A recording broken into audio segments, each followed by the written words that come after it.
je veux vivre près de toi, Seigneur. Oui, je vais marcher près de toi, Seigneur. Bonsoir, bonsoir, messieurs, dames. Pardonnez-moi de vous importuner. J'espère que vous avez passé une excellente journée. Je ne serai pas long. Aujourd'hui, c'est peut-être un jour banal pour toi. Tu rentres après le travail. Tu rentres voir ta femme, ton mari, tes parents, tes frères et sœurs. Mais sache que pour Dieu, ce n'est pas une soirée banale celle-ci.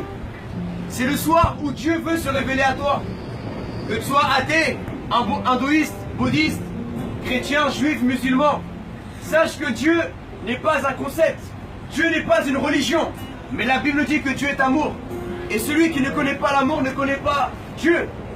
Je ne sais pas qui tu es. Je ne connais pas ta vie. Mais je sais qu'un jour, tu confronteras la mort.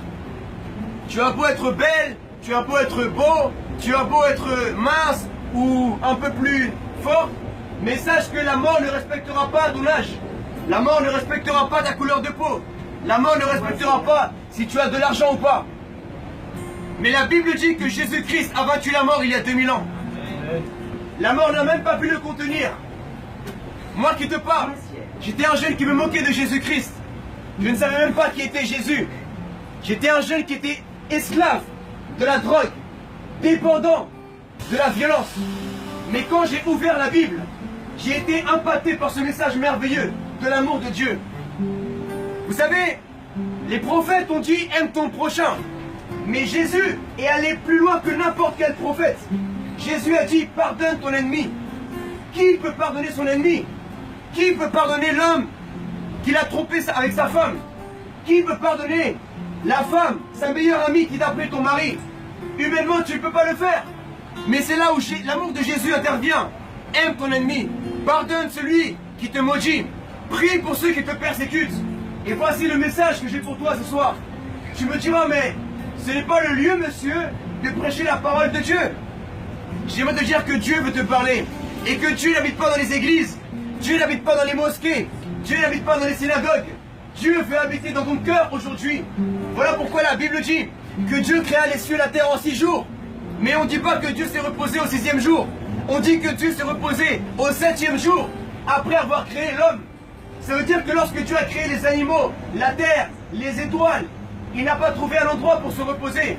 Mais lorsqu'il a créé l'être humain, il s'est reposé dans le cœur de Adam. Et aujourd'hui, Dieu aimerait se reposer dans ton cœur, mon frère. Tu as ouvert ton cœur à ta copine, tu as ouvert ton cœur à ton copain, mais es-tu prêt ce soir à ouvrir ton cœur à Jésus-Christ? Jésus, c'est pour les Arabes. Jésus, c'est pour les Noirs, les Chinois, tous les peuples de la terre, mesdames et messieurs. Je vous prêche ce soir, non pas une religion, mais je vous parle du Dieu d'Israël. Je ne suis pas juif, je suis colombien. Mais je vous dis en vérité, le véritable Dieu est le Dieu d'Israël. Nous étions païens autrefois.